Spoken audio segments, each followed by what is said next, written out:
how you actually stay organized as a notary. These are the systems that you need. Hopefully, by the end of this video, you'll be good to go. Most of you guys won't watch this to the end because you're so hopped up on dopamine, you can't stay till the end of a video. But if you are, you're going to get some tips that will help you stay organized. And let me note this. Most notaries are not organized. They're treating this like a side hustle. And if you treat it like a side hustle, you're going to get paid like a side hustle. And you get paid like a side hustle, you ain't really making no money. So first thing you need to do is use a scheduling system. Off rip. This is something I kind of knew in the beginning, but I was just being arrogant. I was just being dumb. Treating it like a little like, oh, I just want to make a little bit of extra $50 a week. If you treat it like that, you're gonna get paid like that. You need a scheduling system. You need to stay organized. Even if you're getting one client a week, you still need to be using a scheduling system. Get in the habit of using your Google Calendar. And I'm not sponsored by Google, obviously. Oops. Get in the habit of using your Google Calendar. And I'll tell you guys why I started using it too. Or you can use an Apple Calendar. I know some people out there, for the 5% that have Android calendars, I don't even know what it's called. I'll call it an Android calendar.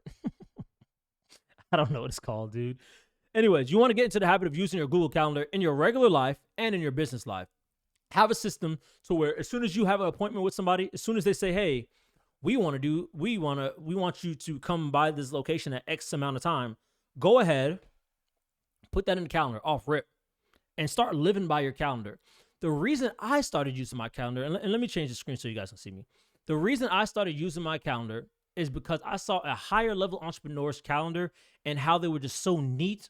Everything was clean. Their personal life, their content life, their business life, everything was on their calendar, and it just looked so beautiful and colorful. And I was like, whoa, if they're at this level and using the calendar, I need to step my game up. I need to step my level up and use the calendar also. So you need a scheduling system.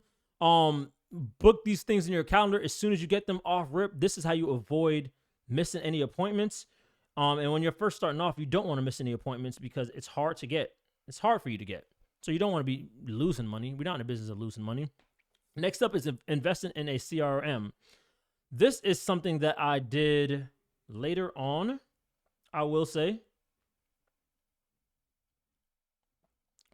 And I kind of use my CRM as kind of like a notary journal in a way too. So when I get clients in there, I usually put their phone number, let me think about it. I put their name, their phone number, their email, their address, the type of document, where they're located, their zip code, the amount of witnesses they need. I put all this stuff into CRM because I like to track. As I got better and like the further in the notary business I like to get everything. I want to know all the analytics for my customers because then when you understand, all right, this is the type of customer that I'm getting, then you're like, oh, if this is the type of customer, I can market to them this type of way. So you need that CRM. You can get free ones out there. You got your Asana, you got your Trello, you got your Monday. Just take a free CRM, yo. You don't need to be fancy. Get a CRM.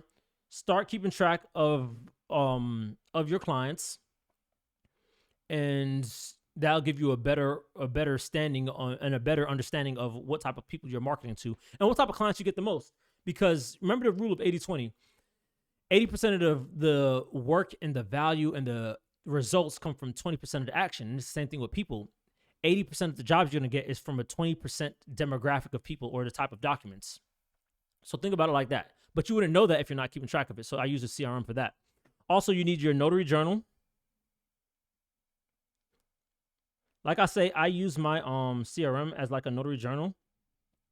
But if you guys want to be better and careful about that, you can just get a notary journal. It could be a sheet of paper. It could be a notebook. It could actually be a journal. But you need to go ahead and get that. So that way you can keep track of not only the notaries, but you have proof and you have a signature of them so that you know that they complete the job. And in case of anything, you can prove that people signed off, they were coherent, you have all the information in your journal. For me, I didn't think it was important until a law office called me one day because somebody passed away and they just needed to know account of the records. And I was like, oh my gosh, thank God I had that journal. Thank God I kept that stuff because it's one of those things where it's like insurance. You know what I'm saying? Like nobody likes paying for insurance, but when you need insurance and you have it, it's like, oh my gosh, I love insurance. And then you forget about that until you get into the next accident, God forbid. But it's like insurance. You don't know you need it until you get into the position where it's like, oh my gosh, I need it. And then you're glad you have it. It's like your notary journal. Same exact thing. It's the same exact thing. You don't think you need it, but when that time comes up, you best believe you better have it. Moving on from there, digital filing system. I'll kind of put that inside of here as well. Your digital filing system and your CRM is the same. Because if you get a good CRM, and I don't sponsor any, then you can keep track of all of that. So for example, what you can also do is you can have a copy of the image in your filing system, or you can have a copy of your completion form or whatever it may be inside your filing system. When you have all that documents, if people ever come up and need to sign anything or if you need some proof of that you actually did the work that you said that you're doing, or let's say even somebody disputes you, you have that information right there. You have that information, and you want to have that information just in case, poop hits the fan, you're good to go. So moving on after that, I like to track my finances like a madman. And honestly, if I attest my success to one thing, it's adding my brother to the business, my right-hand man. Shout out to Suave. The reason I was a little bit slower with things like progress in the business is because I wasn't a good steward of my finances. I wasn't keeping track of it like I should have. So nowadays, anytime I create a business, I always use an Excel file starting off. Now my brother is the chief finance officer, so he takes track of that. But even when I'm starting a new business, I start off with the Excel sheet. I put all the expenses there, gas, anything. I would say the same thing for you guys. To show you how that looks, you're gonna have let's say that this is your Excel file, and this is like an easy way to do it. This is your Excel file, and these are all the columns below. In that first column, you want to put your expenses. This is not education. This is for educational purposes only, blah, blah, blah, blah, blah. You want to put your revenue. That's the money that you made. And then you want to put your profit. And in this one, you put a formula. And this, you put a formula of revenue minus expenses equal profit. So you know what your profit is. So anytime I get gas, I put that here. And I put down the expense. Anytime I had to drive somewhere and I had to buy paper or buy ink for the printer, I put printer ink right there, and I put the price of it. So you'll just want to have keep track of all of that stuff, because you want to make sure that you're keeping your expenses low, so that way you can turn a profit a lot faster. The name of the game is to profit a lot faster from your business and take those profits and reinvest it back into the business so you can get more profits. You don't want to take the profit and pay yourself with it. Common misconception when it comes to business. Rookie move, if you ask me. 0 out of 10. Rookie move. You want to take that money and invest it back into the business. And then after you reach a certain point in the business, then you start taking money. Let's say after you get to your first $2,000 a month, then you start taking some money.